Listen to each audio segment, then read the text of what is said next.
The hunt begins. Maya Chin crouched motionless in the hollow of a massive tree trunk, her breathing shallow and controlled. The air on this alien world smelled wrong, too sweet, with undertones of copper and something like rotting fruit. 20 years as a Special Forces operative, before becoming a wilderness survival guide, had taught her patience. That patience was keeping her alive now. 3 days ago, she had been leading an expedition through the Canadian Rockies. Her clients had returned to base camp while Maya scouted ahead for the next day's route. The strange light had appeared without warning, brilliant blue, enveloping her completely, then darkness. When she woke, she was here. Wherever here was. A strange chattering sound echoed through the forest. Maya pressed herself deeper into the tree hollow. Through a small gap, she watched something move between the iridescent, purple-leafed trees. It walked upright like a human but stood nearly 9 feet tall. Its body was covered in segmented armor that shifted colors to match the surrounding vegetation. Where a face should be, for mandibles clicked and moved around a circular mouth lined with teeth. The creature carried what looked like a spear, but the tip glowed with energy. Behind it walked 2 more identical beings, similarly armed. Between them stumbled a human man, hands bound behind his back, face bruised and clothes torn and dirty. He looked terrified. "Please," the man begged. "I have a family, children." The lead creature made a series of clicks that almost sounded like laughter. It raised a device to its mandibles and spoke, the mechanical voice translating, "Run. You have until the second sun reaches its peak, then we hunt." The creatures cut the man's bonds. He stood frozen for a moment, then bolted into the forest. The aliens watched him go, their mandibles moving in what Maya recognized as excitement. Maya remained hidden long after they had gone, processing what she had witnessed. These creatures, whatever they were hunting humans for sport. When she finally emerged from hiding, she moved with extreme caution, using every skill she had learned in 2 decades of military service and wilderness expertise. Night fell, bringing twin moons that cast an eerie blue glow over the landscape. Maya found a small stream and followed it, reasoning that water meant life, possibly shelter, and maybe other humans. The water had a faint luminous quality, but testing revealed it was safe to drink. "Don't move," came a whisper from behind her. Maya froze, then slowly raised her hands. "I'm human," she said quietly. A man emerged from the shadows, followed by a woman. Both were gaunt and dressed in tattered clothes, with crude weapons fashioned from stones and branches. "American?" the man asked, his accent suggesting Eastern European origins. Maya nodded. "Canadian citizen. Former US Special Forces. Name's Maya Chen." The woman lowered her makeshift spear. "Sofia, Croatia. This is Mitri, from Russia. You're new." "When did they take you?" Maya asked. 3 days ago, I think, hard to tell with the strange day cycles here, Mitri gestured for her to follow. "Come. Not safe here. They hunt at night, too, sometimes." They led Maya to a cave hidden behind a waterfall. Inside, a small fire burned, and around it sat 5 more humans, 2 women and 3 men, from various parts of Earth. They looked up with tired, weary eyes as Maya entered. Another woman, dark-skinned with close-cropped hair and a British accent, spoke first. "I'm Amara, doctor. From Kenya, practiced in London." Maya nodded to each as they introduced themselves. The group had been here for varying periods, the newest for 3 weeks, the longest almost a year. "We call our captors the Vorkith," explained Raj, a former software engineer from Mumbai. "We're their game animals. They take us from Earth, drop us here, and hunt us for sport." "Trophies?" Maya asked, though she already suspected the answer. Amara touched her scalp. "They take parts of us, scalps mostly, sometimes hands." As the night deepened, they shared what they knew.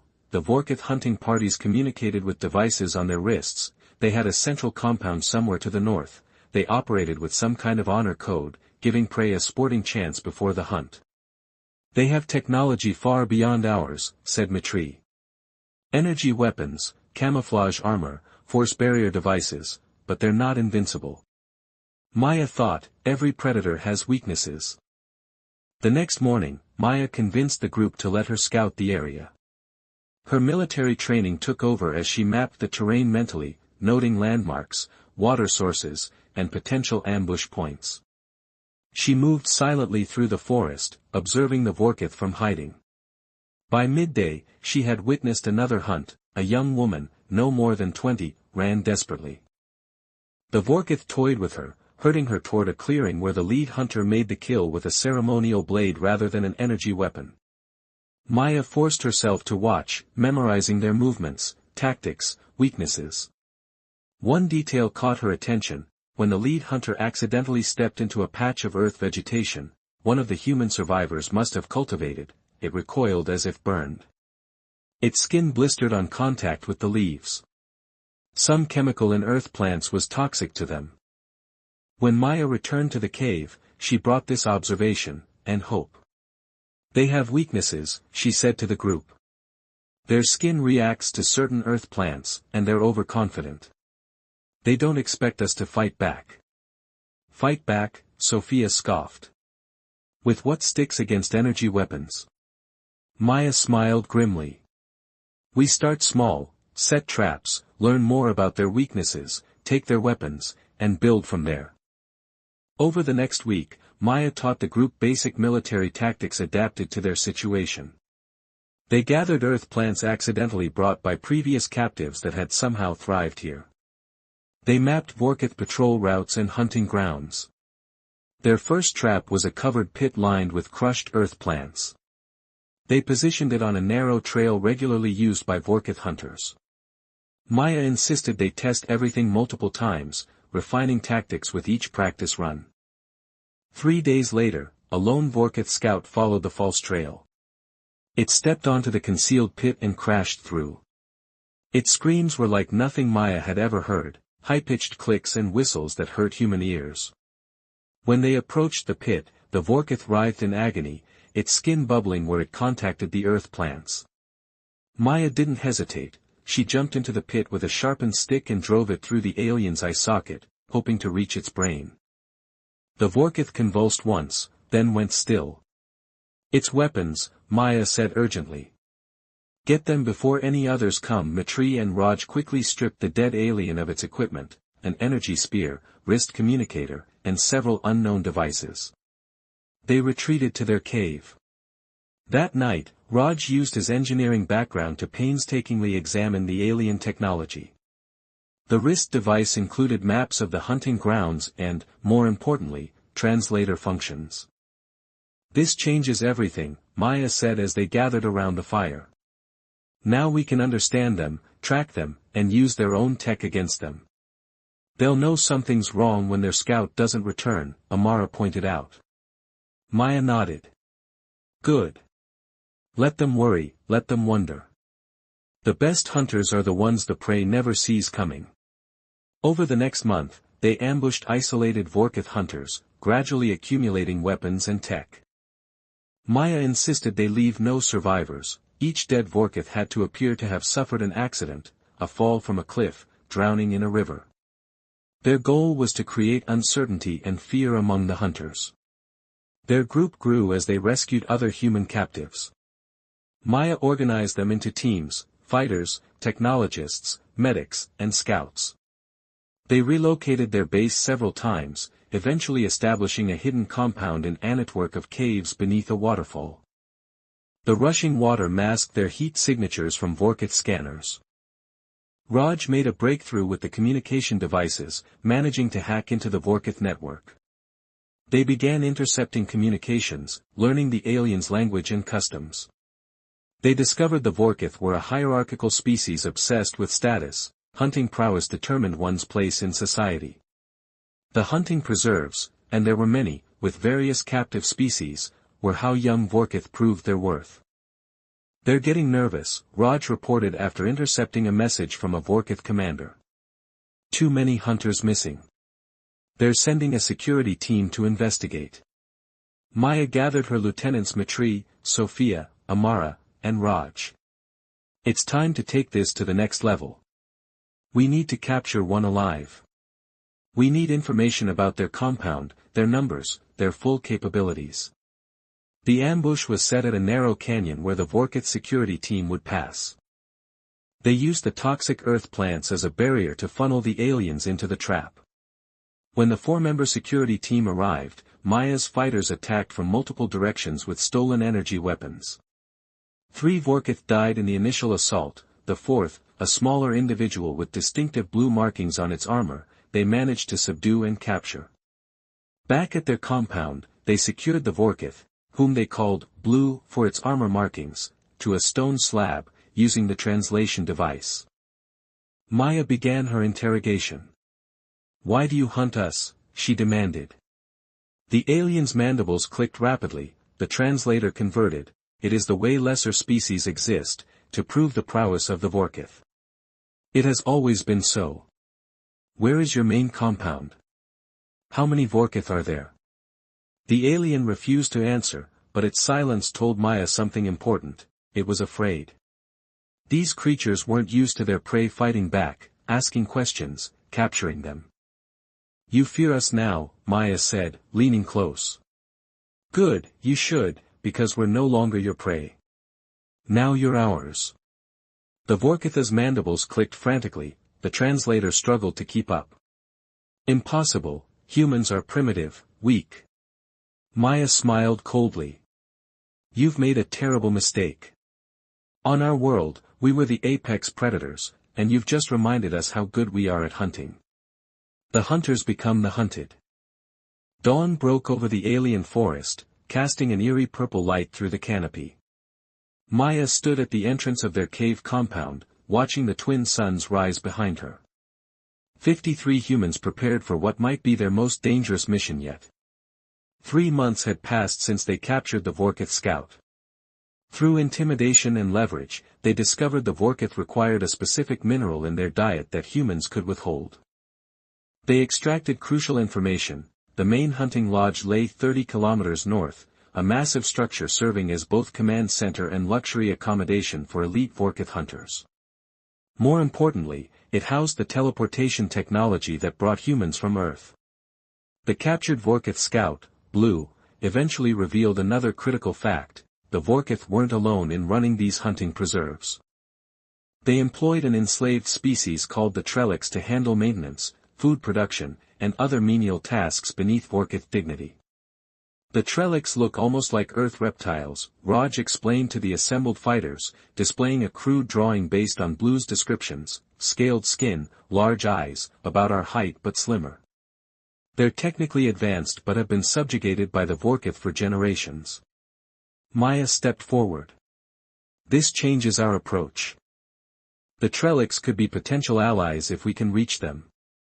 The plan they developed was audacious. A small team led by Maya would infiltrate the perimeter of the hunting lodge, make contact with the Trellic workers, and attempt to form an alliance. Meanwhile, the main group would prepare for a larger assault once they had inside help. Maya selected her team carefully: Matri for his stealth, Amara for her diplomatic skills, and Raj for his technical expertise. They set out at nightfall, each equipped with stolen Vorkith technology, including camouflage devices that masked their heat signatures. The journey took 2 days, moving only at night and hiding during daylight. As they approached the lodge perimeter, the forest gave way to carefully manicured grounds, alien vegetation arranged in geometric patterns. Guard towers dotted the landscape, manned by Vorkith sentries with scanning equipment. Raj whispered, pointing to a small outbuilding near a waste disposal area: "Minimal security, and according to Blue's information, that's where Trellic workers take breaks." They waited until a guard rotation created a brief window of opportunity, then sprinted across open ground to the outbuilding. Inside, 3 Trellic sat around a table, consuming what appeared to be nutrient paste. They froze when the humans entered, their large, multifaceted eyes widened in alarm. Amara stepped forward slowly, hands raised in a universal gesture of peace. "We come as friends," she said, activating a stolen translation device. "We fight against the Vorkith. We seek alliance." The Trellics exchanged glances. The largest one, with intricate patterns on its scales, responded cautiously, "Humans never approach Lodge. Humans are prey. Why should we believe you are different?"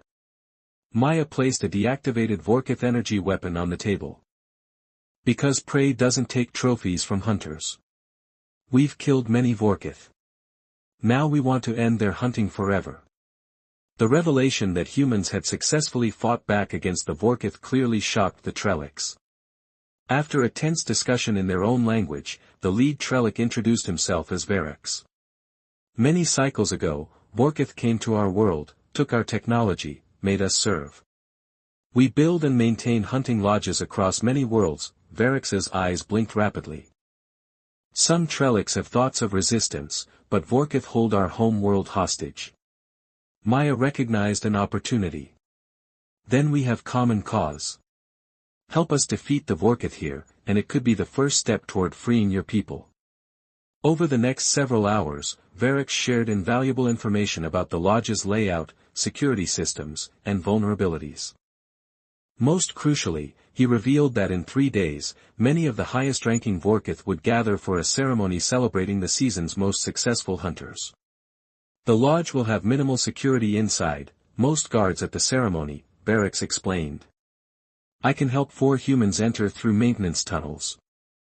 Maya sent Matri back to their base with the new information while she, Raj, and Amara remained hidden in the Trellic quarters, learning everything they could about Vorkith systems and technology.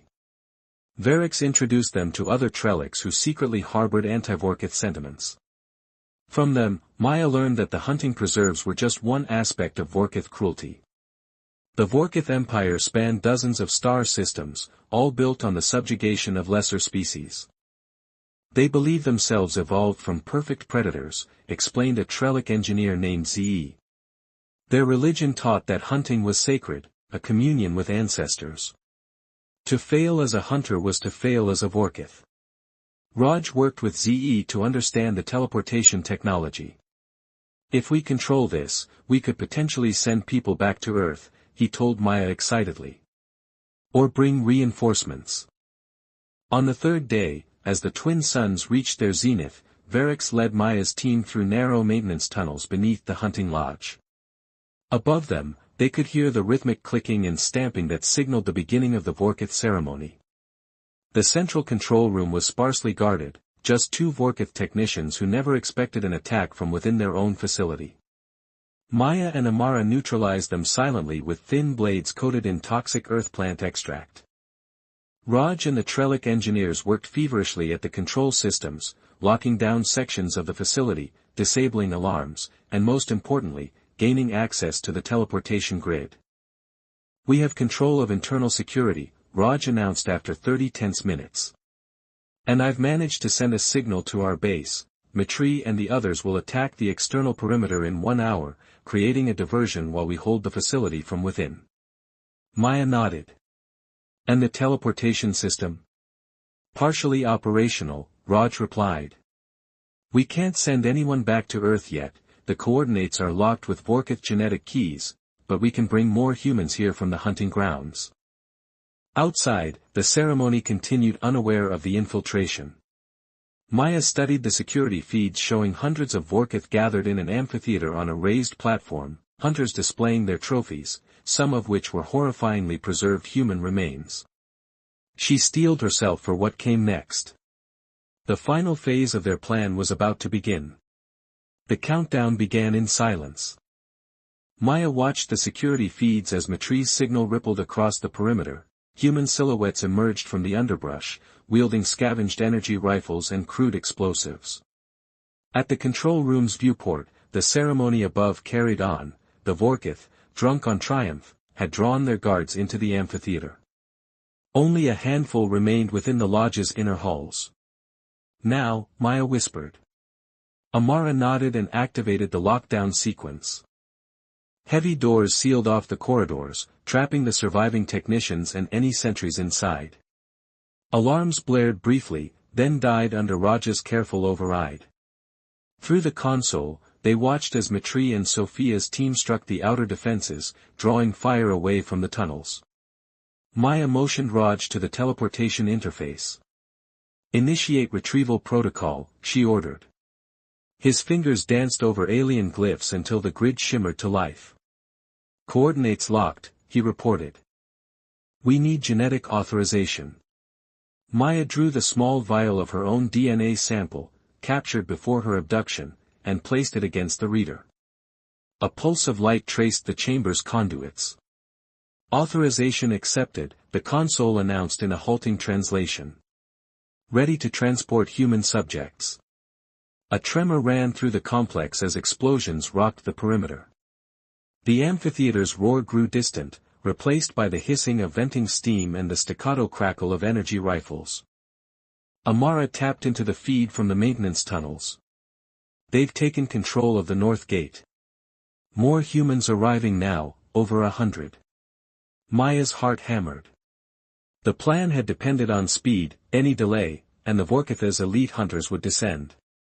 "Transport them here," she called. "We'll evacuate through the tunnels." One by one, figures flickered into the chamber, gaunt survivors clutching stolen weapons, their eyes wide with disbelief.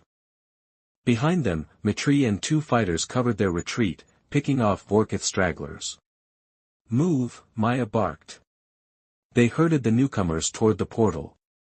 Suddenly, steel grated behind them. A squad of Vorkath hunters, their armor bristling with trophies, burst through an inner door. Their leader, a towering figure etched in crimson markings, roared. "Traitors," he bellowed. Maya pivoted, raising her rifle. A volley of energy bolts lit the corridor. The humans scattered, firing back. Raj ducked behind the console, hastily rerouting power to the force fields. Blue plasma sizzled against the shimmering barrier that now rose between them. The hunters slammed against the field, their mandibles clicking in frustration. "Time's up," Maya shouted over the din. She threw a smoke grenade, filling the chamber with pale green haze. In the confusion, she seized a fallen hunter's spear and lunged at the barrier control, reversing the field's polarity. The plasma field collapsed in a cascade of sparks. The hunters recoiled, giving the humans room to flank them. Amidst the crackling wires and sparking panels, Amara and a group of freed captives drove the hunters back. Mitri and Sophia reached the portal just as the last of their people stepped through. One by one, survivors dissolved into light, and reappeared in the network of tunnels beneath the waterfall. Maya stayed behind to cover the retreat, firing shots until her rifle jammed. With a final burst of speed, she sprinted through the smoke, stumbling into the last figure emerging from the portal, Raj. Together, they slammed the hatch shut and sealed the chamber from below. Explosions thundered above as the main force of humans poured through the tunnels. The lodge's foundations shook, Mitri's explosives had breached the perimeter walls. Ahead, Amara held her improvised torch high, guiding them toward the waterfall's roar.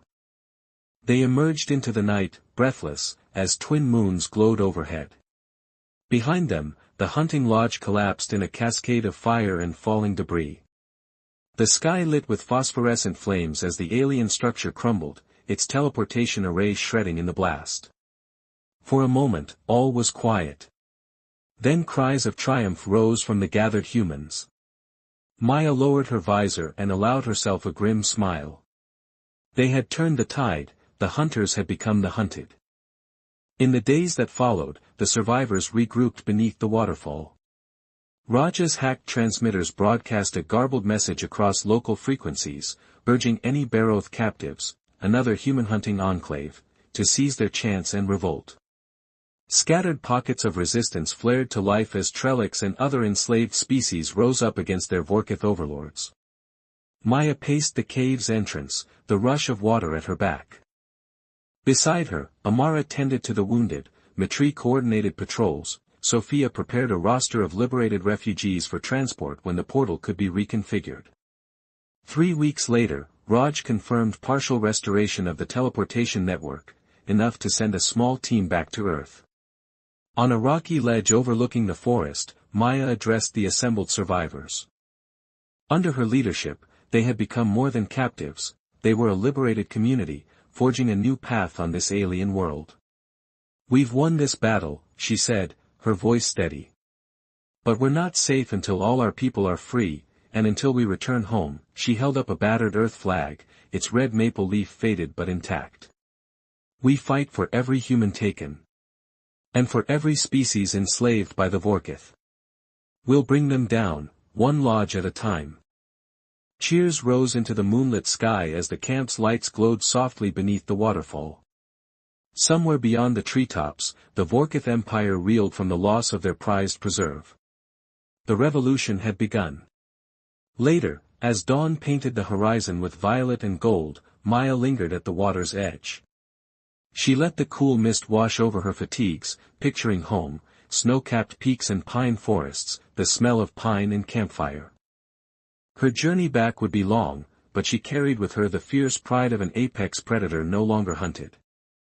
The hunt had begun, and now, it was her turn to lead. In the days that followed, the camp beneath the waterfall transformed from a hidden refuge into a bustling hub of resistance. Survivors labored side by side, earth plants were cultivated in improvised hydroponic beds, dank cave walls were fitted with stolen Vorkith comm relays, and crude barracks gave way to reinforced shelters carved into the stone. Maya moved among the groups with purpose. At dawn, she oversaw the loading of a modified Vorkith transport craft, Raja's handiwork, its hull painted with hastily scrawled Earth symbols. Mitri organized security patrols along the river trail, while Sophia and Amara trained new recruits in both medical triage and small unit tactics. Every freed captive was given a role, some to scout distant lodges, others to hack comm networks, and a few to study Trellic engineering schematics for future sabotage. One evening, as the twin moons dipped low in the sky, Raj called Maya and Amara to the control chamber. Through the viewport, the teleportation grid pulsed with life. "We've made progress," he announced. "The codelock is bypassed for a short window, enough to send a small strike team back to Earth or bring reinforcements." Maya felt a surge of hope and dread. Returning to Earth meant warning governments, rallying support, and risking exposure of their sanctuary. Yet staying here indefinitely was no solution. "We'll send a tracer," she decided. "A single drone fitted with our signal beacon. Let it slip through and record footage of the ruined lodge, the Trellic uprisings, anything that shows Earth what's at stake." Amara nodded. "I'll prepare the drone's sensors and camouflage it to look like native wildlife." A week later, under a slate-gray sky, the drone slipped through the shimmering teleportation portal and vanished. The camp held its breath as they awaited confirmation. 2 days later, a faint transmission crackled through the hacked comm array, a short burst of static, then images, the collapsed hunting lodge, human and Trellic symbols graffitied across its walls, a message scrawled in bright red earth plant dye: "Survivors will resist." The signal reached Earth's orbital monitoring stations and, within hours, the United Earth Council convened an emergency session. Back on this world, survivors cheered. "They know," Mitri whispered, tears glinting in his eyes. But the Vorkith Empire reacted swiftly. Patrol ships buzzed the upper atmosphere, scanning for unauthorized teleportation. The camp's heat signature masks, designed around the waterfall's thermal patterns, held, but village life grew tense. Every arrival through the tunnels was met with the possibility of discovery. Luxuries like fresh fruit and clean clothing were rationed, and understrength squads were sent on high-risk raids to disrupt nearby comm towers. One night, as a fierce storm thundered overhead, Sophia led a sortie against a relay station close to the old fortress ruins. The mission was crucial. Cutting the Vorkith's regional communications could buy the camp precious days. Maya watched the lightning-lit sky, her jaw set. She recalled her first days here, alone, hunted, terrified, and contrasted them with now, 50 survivors, organized, determined, armed with stolen energy rifles and makeshift earth plant grenades. The storm broke at dawn to news of victory. Sophia's team had destroyed the relay, forcing the Vorkith to rely on slower couriers. As the winds howled through the canyon, the camp celebrated with a modest feast, roasted tubers grown from earth seeds, and brewed tea from the luminescent stream water. Gathered around the fire, Maya addressed the group. "We have their attention," she began, voice steady over the crackle of flames. "Earth knows. Lodges across this sector are under scrutiny. The Trellics have risen up. Now it's time to expand our operations beyond raiding and into liberation." She revealed a map marked with 6 nearby hunting preserves. "We split into 3 teams. Team Alpha, led by Matri, will strike the northern lodge. Team Beta, with Sophia and Amara, will hit the eastern compound and secure more Trellic allies. Team Gamma," she paused, meeting Raja's eye, "will return to Earth, deliver our people, and return with reinforcements." A murmur rippled through the survivors. The prospect of going home, of seeing family again, filled them with emotion. But they also knew the peril. The teleportation window was narrow, the path heavily monitored, and the craft's energy cells limited. That evening, under the twin moons, Team Gamma stepped onto the portal platform. Raj placed the final genetic tag on the reader. The grid hummed, and a corridor of light formed. Behind them, survivors held hands in farewell. Amara pressed a simple locket into Maya's hand, a silver maple leaf surrounding a single earthplant seed. "For when you return," she said. Matri, Sophia, and the fighters slipped away into the forest to begin their raids, leaving Maya, Raj, and 3 volunteers on the platform. With steely resolve, they stepped into the light, and vanished. In the control chamber, Amara watched the grid's glow fade. She turned to Maya's second-in-command. "Prepare for their return," she whispered. "And get ready to welcome them home." Far below, the camp stirred as the storm clouds parted. Tomorrow, the fight would shift again, this time, from defense to full-scale liberation. And somewhere beyond the stars, the hunters would discover a simple truth: they had awakened something far more dangerous than prey. They had awakened a united front determined to bring an end to the hunts, and to return every captive safely to Earth. And so the next chapter of their war began.